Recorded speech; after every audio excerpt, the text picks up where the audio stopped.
let me set the scene. It's 2013. You just finished watching Cowboys vs. Aliens, which is just like the weirdest idea for a movie ever. Like, Daniel Craig, you're literally in Skyfall. You are literally motherfucking James Bond. You don't need to be in some gimmick movie like Cowboys vs. Aliens. It doesn't make fuck. Anyway, you're in your car bopping to some Katy Perry. Gotta ignite the light and let it shine. Just hold the night like the 4th of July. 'Cause baby, you're fine. You head home, load up on Steam, boom, you're ready for some Mount & Blade Warband, you feel me? Mount & Blade, honestly, really shouldn't even be that good. But why is it so good? The graphics look like there isn't a campaign. And it was made by some studio in Ankara, Turkey.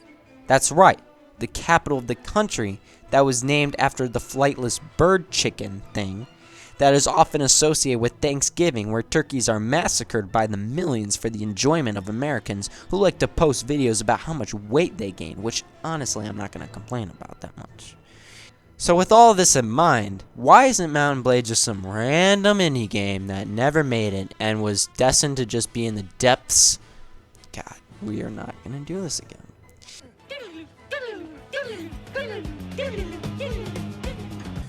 I do wish, though, that they kind of went more in depth with this. Fuck. I wish they went more in depth. God, in depth with Johnny Depp. Johnny Depp. Why can't I pronounce this word? In depth. I wish they went in depth. I wish they went in depth. I wish they went in depth. That's in the depths of Steam. I'm sorry. I just won't do this again. In the bottom depths of Steam. Well, it's 'cause on the surface, it may seem like a low-budget produced game, but underneath it, it's a soul. It's got character. Damn. That was some Nickelodeon Disney Brady Bunch shit right there. This game is the ultimate Sunbooks. You can play with your truckies and go on the swing and have a grand old time, let me tell you. But seriously, you can literally do whatever the hecky you want-y. Let's not swear. Want to become a vassal? I round up some boys and go fighting. Want to just be a fucking asshole and just pillage towns and kingdoms? Go right on ahead. Go do that. Want to take over all 6 factions in the world? By all means, do it. Do it. Now, when taking a look at all these factions, we have, firstly, the Vegi, Masters of the Bow, who live in the snowy lands to the north, or south, I guess? Yeah, south. Interesting. To the north of them, you have the Nords. Basically exactly what you think they are. They're axe wielders and white males who look like they come from Sweden. They look like they come from Sweden. That's good. That's a good accent. And then you have the Kingdom of Swadia. They're just kind of all around pretty good. Got some nice-ass horse cavalry. Then you got Kingdom of Rhodox. Some crossbow-wielding, spear-handling. Sash ringing, the trash singing, mash flinging, the flash springing, ringing, the crash dinging. Mountain people. To the south, you have the Saran Sultanate.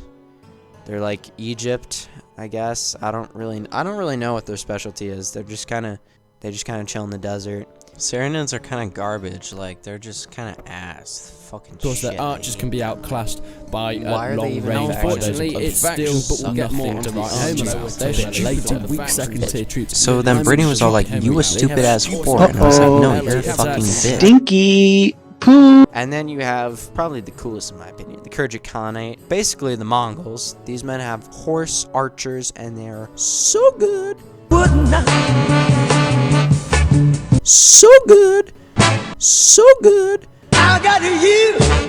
The cool thing with all these kingdoms is that, yeah, they're kind of cookie cutter, but they're all interesting, unique, have their own terrains, their own cultures. Pretty cool. And you can recruit people from all of these lands, so you can get an army with the master bowman from Vagirs get some nice ass axe wielders from the Nords, and then you could also get some horse archers from the Kurja Khanate, and then just destroy your enemies with all 3 of those. I mean, that's the cool part about this. You can set up your army any way you want, man.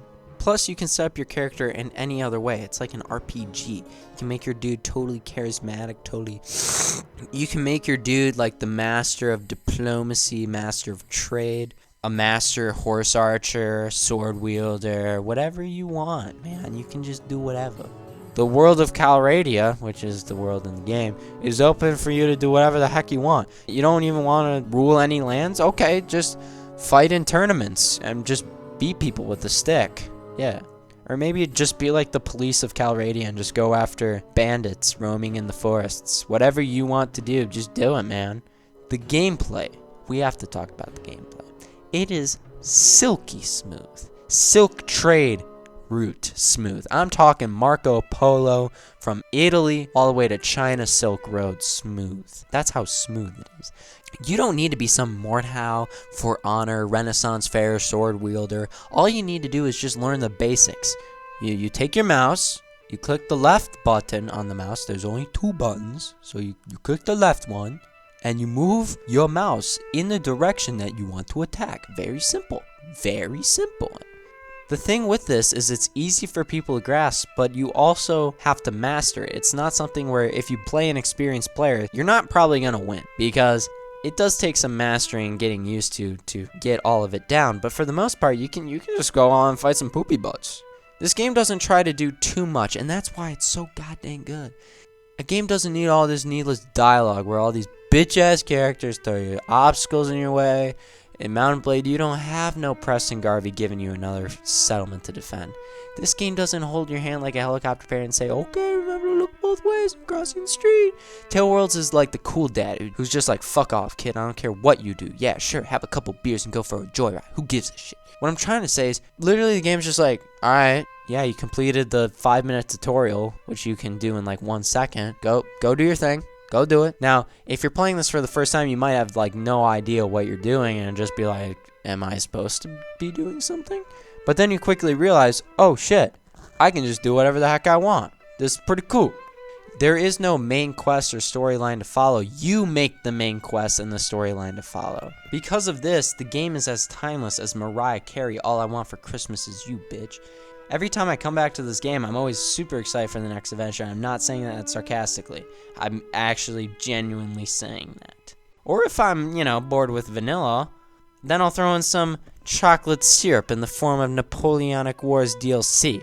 Or this time maybe I'll have some strawberry ice cream like the Diplomacy mod. Or maybe some pistachio ice cream like the Zulu Wars mod. Or the North and South mod. Or the mod. Or the mod. Seriously, the modding community for this game is crazy town. I mean, daily updates to all of these good-ass mods.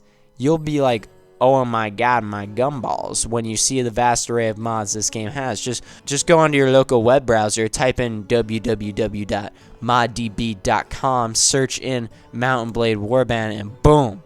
You got all these super cool-ass mods to play in all these time periods, all these worlds. I mean, the Game of Thrones mod is the freaking biggest thing I've ever seen in my life. Besides my dick. Sometimes we forget that video games just need to be, like, fun. Like, that's kind of the point of this. They don't have to be some stressful bullshit like NBA 2K. And they don't need to be some movie like Heavy Rain. They can just be fun. They can just be enjoyable. As I've said before, Mount & Blade just lets you loose to do whatever the heck you want. And that's why it's such a good-ass game.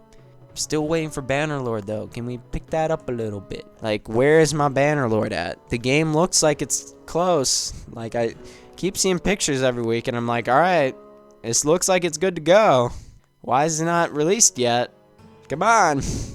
You want to release your game, please? It's been like freaking 9 years or some shit.